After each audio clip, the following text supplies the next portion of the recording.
@ Growth classes के YouTube channel पर एक बार आपका फिर से स्वागत है। लास्ट क्लास में हमने बात की थी सॉल्ट पेपर के बारे में। हमने स्टार्ट की थी यूनिट थर्ड का हम 2018 का क्वेश्चन सॉल्व कर चुके थे और आज हम बात करेंगे 2019 के क्वेश्चंस की। 2019 में आया हुआ ये क्वेश्चन है और इसकी जो मार्किंग है वो है 5 मार्क्स की इसकी मार्किंग है। देखिए क्या है क्वेश्चन। धात्विक बंध के बैंड सिद्धांत का वर्णन कीजिए और बैंड सिद्धांत से धातुओं की चालकता को समझाइए। ये हमारा 5 मार्क्स का क्वेश्चन है। Explain the band theory of metallic bond and explain the conductivity of metals with the help of band theory. यानी बैंड थ्योरी की हेल्प से हमें क्या समझानी है, धातुओं की चालकता। 18 के क्वेश्चन हम सॉल्व कर चुके हैं। जिन लोगों ने लास्ट वीडियो नहीं देखे, हम यूनिट सेकंड के सारे क्वेश्चंस जो है वो सॉल्व कर चुके हैं। जितने भी 5 ईयर्स के पेपर हमारे पास थे उनमें हम सब कुछ सॉल्व कर चुके हैं। ठीक है।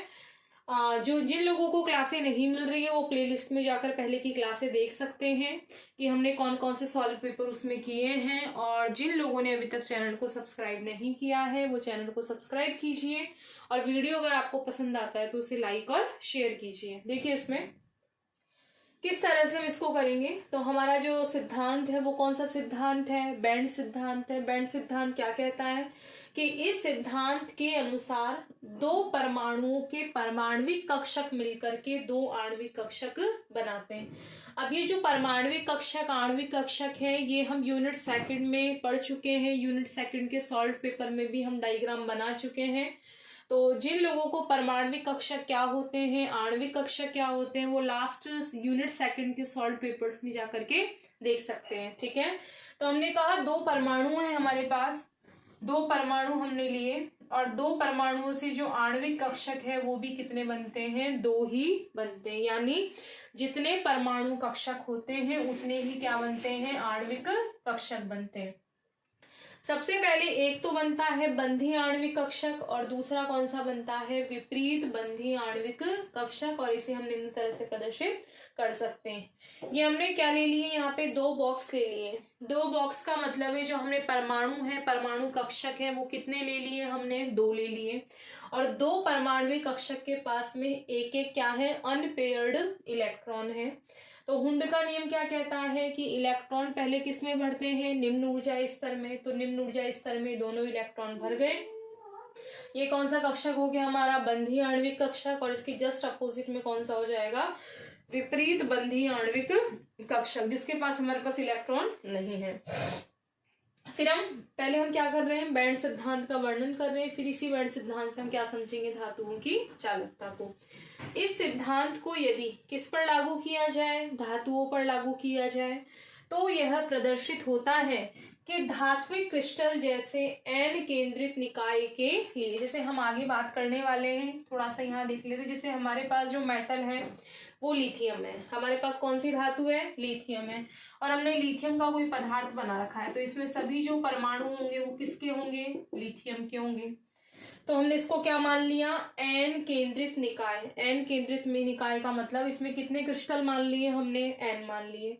तो एन केंद्रित निकाय के लिए धातु परमाणुओं के एन परमाणविक कक्षक। अब हमने लिथियम की संख्या को क्या मान लिया, एन मान लिया कि हमारे पास लिथियम जो है वो कितने हैं, एन। तो एन लिथियम है तो परमाणु कक्षक भी कितने होंगे, एन होंगे। और एन परमाणु कक्षक से आणविक कक्षक भी कितने बनेंगे, एन ही बनेंगे। ठीक है। वापस देखिए, मान लो हमारे पास कोई धात्विक क्रिस्टल है, उस धात्विक क्रिस्टल में हमारे पास में बहुत सारी धातुएं हैं जिनको हमने कितना मान लिया, एन। उन सभी धातुओं का जो परमाणु कक्षक है वो कितने होंगे, एन। और हमने अभी ऊपर बात की थी कि दो परमाणु कक्षक होते हैं तो आणविक कक्षक दो बनते हैं। और अगर एन परमाणु कक्षक होंगे तो आणविक कक्षक भी कितने बनेंगे, एन। तो एन केंद्रित निकाय के लिए धातु परमाणुओं के एन परमाणविक कक्षक मिलकर के एन ही क्या बनाएंगे, आणविक कक्षक। अब इतने अधिक आणविक कक्षक एक दूसरे के, अब हम जैसे यहाँ बात करें, हमने कहा कि एन परमाणु कक्षक है ठीक है। और n परमाणविक कक्षक से आणविक कक्षक कितने बन रहे हैं, n ही बन रहे हैं। तो इतने अधिक आणविक कक्षक एक दूसरे के इतने अधिक समीप होते हैं कि एक दूसरे से पट्टियां या क्या बन जाते हैं, बैंड। जैसे हमने कहा, जैसे यहाँ पर अभी हम आगे डायग्राम भी बनाएंगे। मान लो हमने यहाँ डैश डैश बना दिया। डैश डैश का मतलब हमारे जो परमाणु कक्षक है वो कितने हो गए, n। यहाँ डैश डैश बनाने का मतलब है n है। उससे आणविक कक्षक भी कितने बनेंगे, n ही बनेंगे। तो n आणविक कक्षक कैसे बनाओगे, इस तरह से लाइनें खींच दी हमने बहुत सारी, क्योंकि हमारे पास परमाणु कक्षक क्या है, n है। तो आणविक कक्षक भी कितने बनेंगे, n। तो ये इतने अधिक आणविक कक्षक एक दूसरे के इतने समीप हो जाते हैं, ये एक प्रकार से क्या दिखाई देते हैं, पट्टियां। यानी ये पट्टियां दिखाई दे रही है हमें कि आणविक कक्षक किस तरह से दिखाई दे रहा है, पट्टियों के रूप में। पट्टियां, या इसी को क्या कहा जाता है, बैंड कहा जाता है। ठीक है। तो इतने अधिक आणविक कक्षक एक दूसरे के इतने अधिक समीप होते हैं कि एक क्या बन जाते हैं, पट्टियां या बैंड बन जाते हैं। और इसी से इस सिद्धांत का नाम क्या पड़ा, बैंड सिद्धांत पड़ा। ये अणु विस्थानीकृत होते हैं। विस्थानीकृत का मतलब एक जगह केंद्रित है, ठीक है, लोकलाइज्ड है एक जगह, अर्थात पूरे क्रिस्टल को घेरे हुए रहते हैं। पूरे क्रिस्टल का मतलब पूरे में फैले हुए हैं। तो पूरे क्रिस्टल को इस तरीके से क्या करते रहते हैं, घेरे रहते हैं। अब इस डायग्राम की हम बात करते हैं, इसको थोड़ा क्लियरली बना लेते हैं। इतना आप नोट डाउन कीजिए।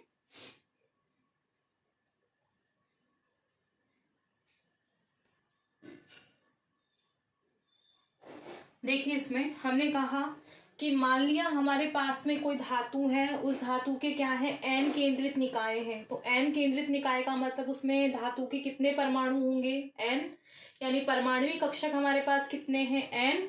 और एन परमाणविक कक्षक मिलकर के आणविक कक्षक भी कितने बनाएंगे, एन। इतने अधिक आणविक कक्षक एक दूसरे के इतने अधिक समीप होते हैं कि वो किस तरह से नजर आते हैं, हमें पट्टियों या बैंड के रूप में नजर आते हैं। इसी से सिद्धांत का नाम क्या पड़ा है, बैंड सिद्धांत पड़ा है। ठीक है। ये तो यहाँ तक का क्लियर हो गया हमारा कि धात्विक बंध के बैंड सिद्धांत का वर्णन कीजिए। आगे हमारा क्वेश्चन है कि बैंड सिद्धांत से धातुओं की चालकता को समझाइए। तो हम इसमें एक लाइन यहाँ ऐड कर सकते हैं, इस तरह से इसको ऐड कर सकते हैं। देखो, हम यहाँ पर यहाँ ऐड कर लेते हैं इसको हटाकर। तो ये हमारे क्या बन गए, यहाँ पर एन आणविक कक्षक बन गए। उसके बाद हम यहाँ एक लाइन ऐड कर लेंगे कि बैंड सिद्धांत से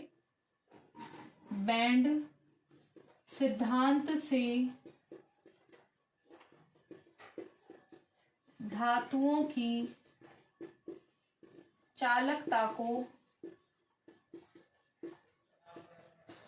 बैंड सिद्धांत से धातुओं की चालकता को निम्न प्रकार से समझा जा सकता है,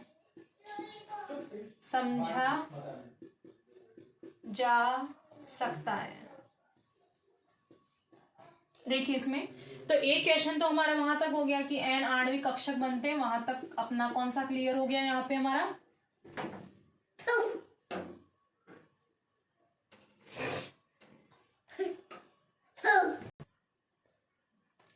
तो ये एन परमाणविक कक्षक हमने पढ़ ही लिया, एन परमाणु कक्षक हैं। और यहाँ हमारे पास आणविक कक्षक भी कितने बन रहे थे हमारे पास, एन। वहां तक का तो हमारा क्लियर हो गया। ठीक है।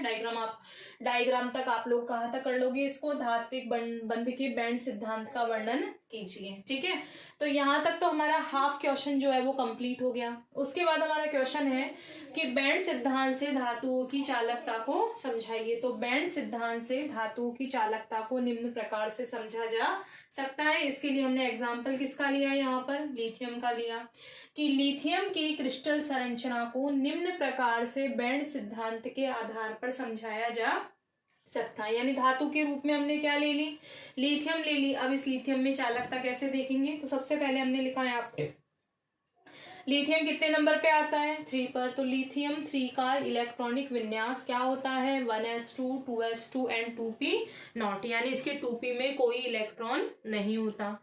फिर माना कि ये क्यों लिया हमने, क्योंकि चालकता के लिए हमें आगे का खाली कक्षक भी चाहिए, इसलिए हमने क्या लिया यहाँ पे 2p0। क्योंकि हम किसको समझा रहे हैं यहाँ पर, चालकता को। तो चालकता में हमेशा एक रिक्त पट्टी भी काम में आती है। तो माना कि लिथियम के क्रिस्टल में कितने परमाणु, मान लिया हमने कोई लिथियम का क्रिस्टल इस तरह का कोई बना हुआ है, उसमें कितने लिथियम है हमारे पास, मान लिया हमने कितने लिथियम है, टोटल n है। तो माना कि लिथियम के क्रिस्टल में कितने परमाणु हैं, n, और ये परमाणु मिलकर 3 प्रकार की क्या बनाते हैं, ऊर्जा पट्टियां बनाते हैं। कौन कौन सी पट्टी बनाएंगे, सबसे पहले इलेक्ट्रॉन किसमें है, 1s में, तो कौन सी पट्टी बनेगी, पट्टी कह दे या फिर बैंड कह दे, तो 1s बैंड। फिर है हमारे पास यहाँ 2s, तो 2s बैंड, और आगे हमारा कौन सा है, 2p नॉट, तो कौन सा बैंड बनेगा, 2p नॉट। तो माना कि लिथियम की क्रिस्टल में n परमाणु और ये मिलकर कितने प्रकार की ऊर्जा पट्टियां बनाएंगे, 3 प्रकार की, तीनों के हमने यहाँ पे नाम लिख दिए हैं। आगे इसमें देखते हैं कि किस तरह से इसमें चालकता के लिए, देखिए इसमें हम बात कर रहे थे बैंड सिद्धांत से धातुओं की चालकता को समझाइए, उसमें हमने एग्जाम्पल किसका लिया, लिथियम का। तो हम लिथियम के लिए हमने बात की थी कि लिथियम में कितने प्रकार की ऊर्जा पट्टियां बनती है, 3 तरह का। एक हमने नाम दिया था 1s बैंड, एक नाम दिया था 2s बैंड, और एक नाम दिया था 2p बैंड।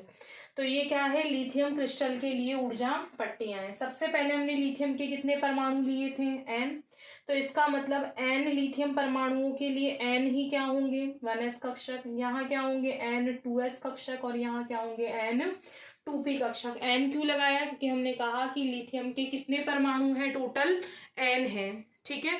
हमने सबसे पहले, अब जो हमारा इलेक्ट्रॉनिक विन्यास था वो था 1s2, इसका मतलब 1s कक्षक जो है वो पूर्ण रूप से क्या है, भरा हुआ। यहाँ हमने 2 1s क्यों मान लिए, n मान लिए। तो हम कितने का एग्जाम्पल लेकर चल रहे हैं, यहाँ 2 का मतलब ये कितने परमाणु हैं, n लिथियम परमाणुओं के n ही क्या है, 1s कक्षक है। अब 1s कक्षक जो है वो पूर्ण रूप से कैसा है, भरा हुआ है, तो ये क्या हो गई, पूर्ण भरी हुई अचालन पट्टी। अचालन का पट्टी का मतलब है जो चालकता में भाग नहीं लेती। क्यों, क्योंकि अंदर का इलेक्ट्रॉन है, हमने बात की थी कि लिथियम का इलेक्ट्रॉनिक विन्यास कितना है, 1s2 2s2 2p नॉट, इसकी बात की थी हमने। तो ये 1s कहाँ है, सबसे अंदर का है, तो ये चालकता में कोई योगदान नहीं देती। तो इसमें हमने कर दी पूर्ण भरी हुई अचालन पट्टी, इसकी बात हम यहाँ नहीं करेंगे। फिर आगे क्या है हमारे पास, 2s2, यानी 2s2 में कितना, सॉरी 2s1, यहाँ हमारे पास कितना है, 2s1 है, ठीक है। 2s1 की हम बात करें तो 2s में हमारे यहाँ पर एक ही इलेक्ट्रॉन यहाँ है। अगर हमने पहले भी 2s2 कर दिया हो तो उसे आप ठीक कर लीजिएगा, 2s1 आएगा, ठीक है। अगर हमने 2s2 करा तो 1s2 2s1 है, 3 नंबर पे आता है, इसलिए 2s1 है। तो यहाँ एक इसका हो गया, एक यहाँ हो गया, तो हमारे पास क्या हो गया, n 2s कक्षक।